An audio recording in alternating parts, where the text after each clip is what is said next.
Bienvenue sur Film en résumé.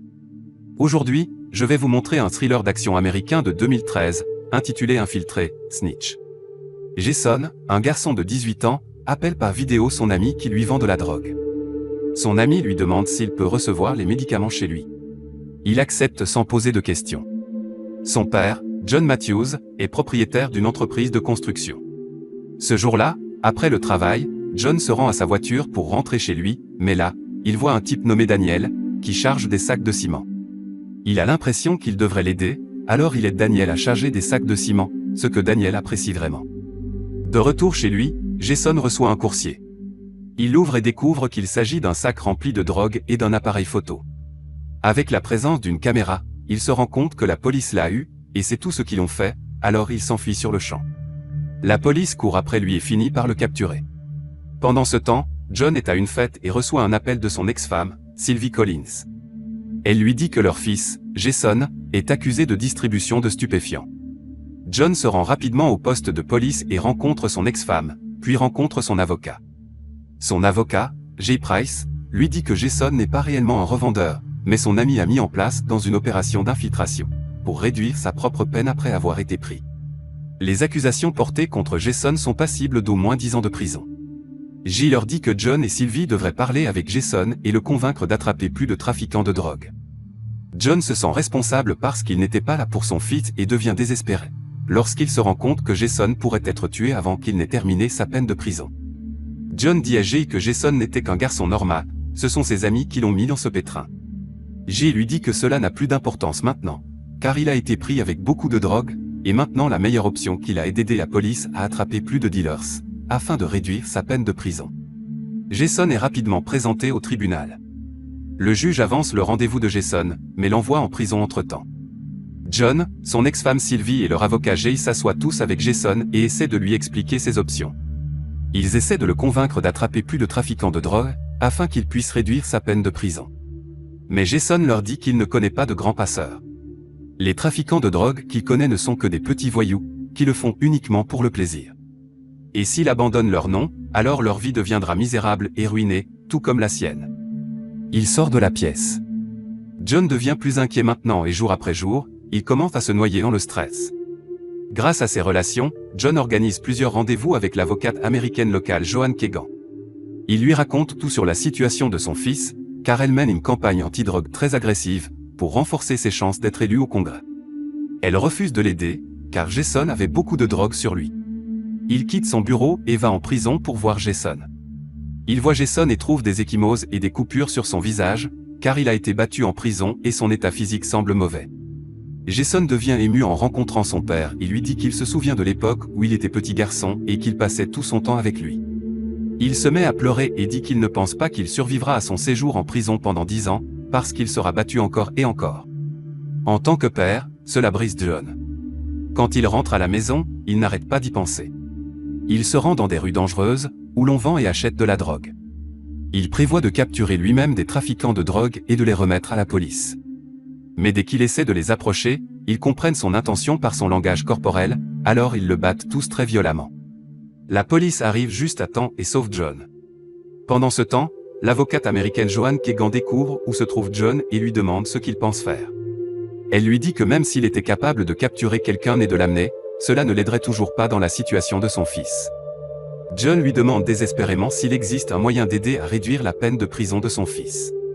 Elle lui dit qu'il n'y a qu'un seul moyen par lequel il peut sauver son fils. Elle lui dit qu'il doit capturer un gros passeur, qui a au moins 1 kilogramme de drogue. Ensuite, il pourrait peut-être aider Jason. Le passeur doit être notoirement grand, et cela peut sembler facile, mais il n'est pas si facile d'attraper un grand baron de la drogue ou un chef de file du trafic de drogue en flagrant délit. John lui dit qu'il s'en occupera, car il y a beaucoup d'employés dans son entreprise de construction, qui étaient des junkies et d'anciens détenus, et certains d'entre eux pourraient peut-être l'aider. Joan accepte de réduire la peine de Jason, si John peut dénoncer un trafiquant de drogue, mais déclare qu'il recevra peu d'aide de sa part. Et que le risque sera tout à lui. L'agent Cooper dirige un groupe de travail, qui surveillera toutes les transactions que John organise, à utiliser comme preuve pour une arrestation. John recherche dans les dossiers de ses employés et trouve un employé sur sa liste de paie, avec 2 anciennes condamnations pour distribution. Daniel James mène actuellement une vie propre pour éviter une 3e grève, car il a maintenant une femme et un jeune fils dont il doit s'occuper. John trouve Daniel alors qu'il rentre du travail et lui propose de le conduire. Ils vont tous les deux dans un café et parlent affaires. John dit à Daniel qu'il essaie de démarrer une entreprise liée à la drogue et qu'il souhaite que Daniel le présente à un gros client trafiquant de drogue afin qu'il puisse rejoindre leur rang. En entendant cela, Daniel s'inquiète, car il pensait que John était un honnête homme qui travaillait dur. Daniel lui dit qu'il essaie très fort d'éliminer tous les aspects liés à la drogue de sa vie, car il a déjà été en prison 2 fois et veut un nouveau départ, donc il ne peut pas l'aider. John lui propose $5000 pour le présenter à un grand passeur. Daniel refuse toujours et lui dit qu'il ne veut pas visiter la prison pour la 3e fois. John lui propose $20 000 et lui dit que c'est sa dernière offre, pour simplement le présenter à un revendeur. Daniel s'éloigne toujours, mais accepte plus tard, afin qu'il puisse déménager dans un appartement plus sûr pour son fils, bien qu'il ne sache pas que John agit en tant qu'informateur. Daniel présente John à Malik, un trafiquant de drogue local extrêmement dangereux et de haut rang, qui, comme Daniel, a 2 grèves. Expliquant que son entreprise ne peut pas rester à flot dans l'économie actuelle, sans un supplément à ses revenus, John propose de transporter des quantités presque illimitées de drogue, avec un risque presque nul, dans ses camions de fret.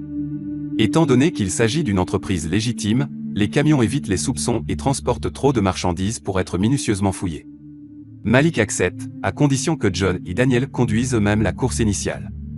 John et l'agent Cooper organisent la mise en place de plusieurs écoutes téléphoniques afin d'intercepter les transactions concernées. John se rend au point de prise en charge près de la frontière mexicaine. Dans le processus, un gang rival tend une embuscade à la camionnette, mais John réussit une évasion audacieuse, impressionnant le chef de file du cartel Juan Carlos Pintra, dont le cartel réussit à repousser les embuscades. John termine avec succès la fin de l'accord en livrant les médicaments à Malik, sous la surveillance de l'agent Cooper. Malik mentionne une réunion avec des membres du cartel supérieur à lui.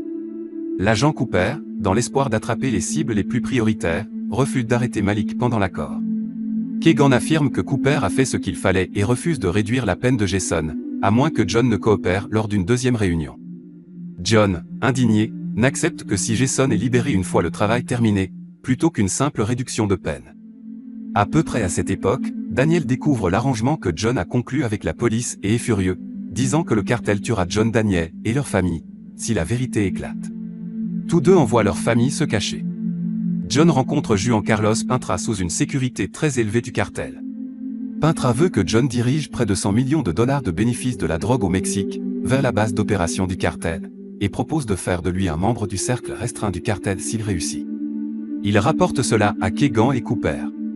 Keegan est ravi d'avoir trouvé une si grande cible, mais Cooper change d'avis et essaie de dissuader John de courir, car il soupçonne que le cartel le tuera par la suite.